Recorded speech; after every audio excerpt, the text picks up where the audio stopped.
The 2022 season is over, and what a year it has been. We take a visit to the J.League Awards to digest a fantastic year for the J-League. Don't forget, Super Play Best 5 too. Okay people, let's smack it open. Hello and welcome to J-League Monthly. I'm accompanied by, from Brighton, fresh from a victory in the Carabao Cup against Arsenal, Mr. Sean Carroll. Hello, Sean. Very, very good to see you, Harry. How are you doing? I'm not sure you should be Yes. mentioning other competition names, especially as you're there wearing a shirt, which I don't think it's a J-League shirt, is it? What shirt is that? No, this is a Stuttgart shirt. It's actually number 3. So Okay. obviously it's the big man Endo. Well, mate, the season is over. Yes, it is. And last time we spoke, we weren't sure how everything was going to fall in the end. We were really on the fence, and we went right down to the last game of the season. Kawasaki gave it a really, really good push at the end, didn't they? They won their last game, even though they only had 10 men. Goalkeeper sent off.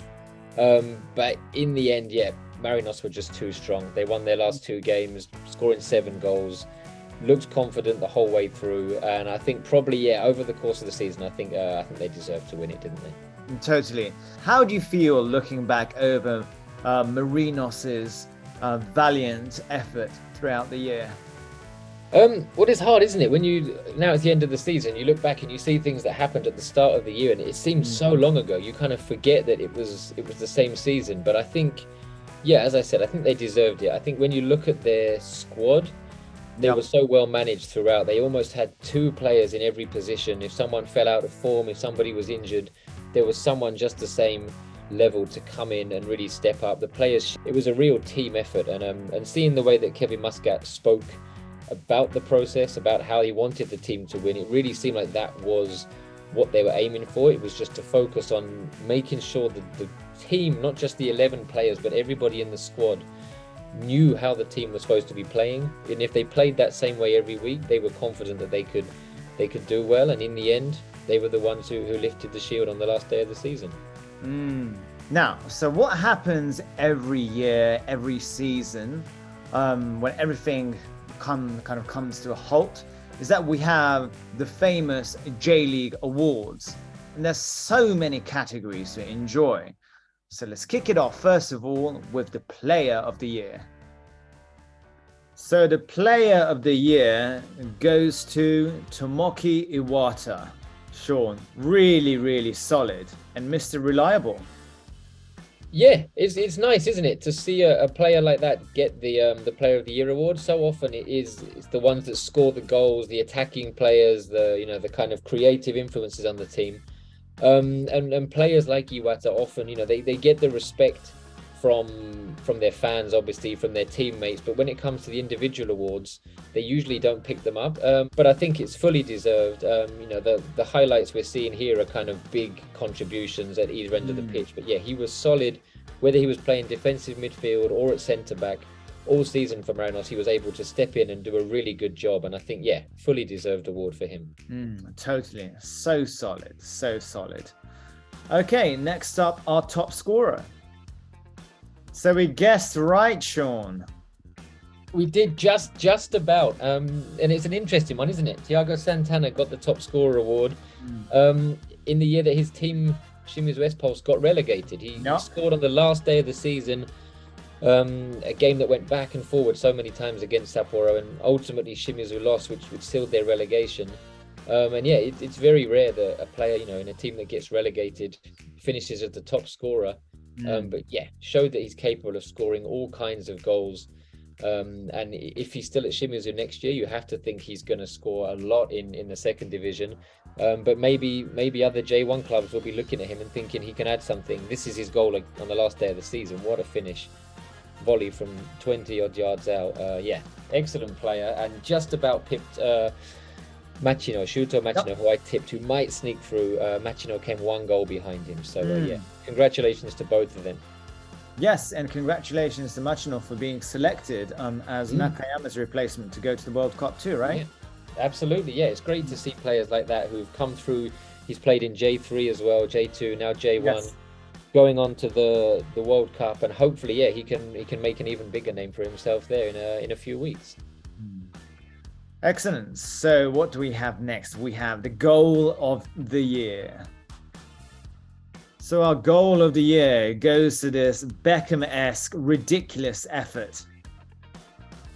Yeah, I think ridiculous is the right word, isn't it? I mean, he took a touch first as well. Often these goals from range, the ball is kind of rolled to them and they use that momentum.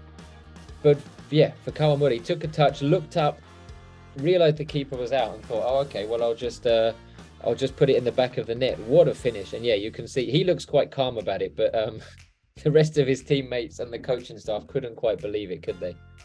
Totally. What a fantastic goal, fully deserving, I think, of the award. Right, last but not least, the best young player.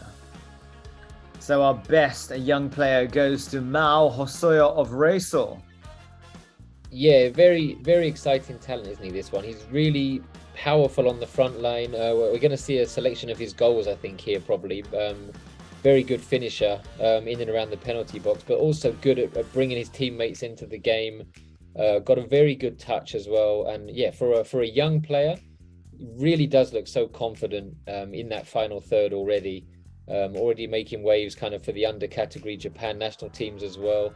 And yeah, hopefully if he can continue on the same trajectory over the next couple of years, could be another one who, like we mentioned Shuto Machino before, who could be making an impact for the national team and further afield in the coming years.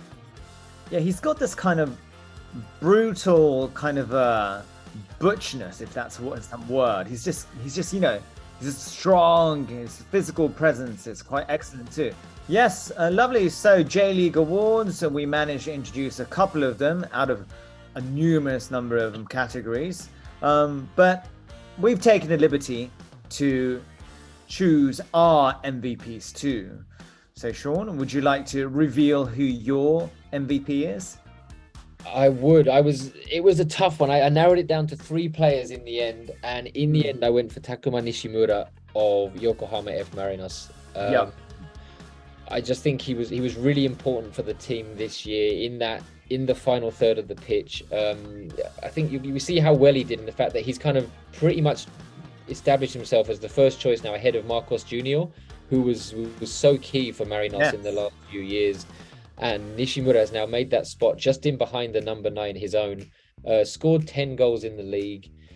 Really good in the final third. Got called up for Japan in the EAFF tournament in the summer as well. And I think there were 7 games that he didn't play in this season in the league for Marinos. And of those, they lost 2 and drew 2 of them. I think a couple he was on the bench, some others he was injured for. And I think that shows when he wasn't playing, they just lacked that kind of little bit of spark in the final third. Can I reveal my MVP? Of course you can. I'm looking forward to it. Yes, I may sound boring because it's exactly the same as what the J.League Awards chose. And I'm going for the man himself, Iwata, Tomoki Iwata. Listen, there's so many cliches surrounding this guy. But first of all, he managed to get the award being a defender, which is the first time in 16 years since Tullio, right? Then, he's from Oita Prefecture, worked his way up through J3 and J2. His IQ, his technique, his physicality, he's just got everything which the J-League needs for a proper, decent, solid star. And that's why I've gone for the man. So had you selected him as your MVP before we knew that he'd won the award from the J-League? Yes, I did. I sent my message to the J-League guys and said, Iwata, I didn't realize that the awards were going to choose him too. So you must have felt pretty pleased with yourself when he got the award. Yes, totally. So we are going to bid goodbye fairly soon. This round, or this is going to be our last J-League monthly for the year, for the season. And yeah, it's been great. It's been so fast. I can even remember having this conversation with you. Was it a year ago? Yeah, No. I was about to say, yeah, it feels like we just had this conversation about the previous season. They really do fly by. I think it's, yeah, there's so much to talk about, isn't it? Every month there's so many things to talk about, so many players doing things, that give us those talking points, so many teams playing such good football and stories that come out of the J League. So many stories come out every year, and it's, yeah, this year's zip by, and I'm already, well, let's get through the World Cup first, and then after that, be looking forward to next season as well. Yeah, and let's congratulate Iwaki on a stunning season from J3 into J2 now. And also Shunsuke Nakamura, Komano just announced his retirement, and Yep. Tese Chong Tese has announced his retirement too. This happens. People hang up their boots and get on to the next stages of their lives, but I'm sure they'll have plenty to give the J League and to Japanese football eventually. Okay, so more of the J1, J2, and J3 coming up to you guys next season. For now, it's been me and Sean, and we shall say goodbye with you with, don't forget, yes, Super Play Best 5. Thank you. Bye-bye. See you, Harry. Bye.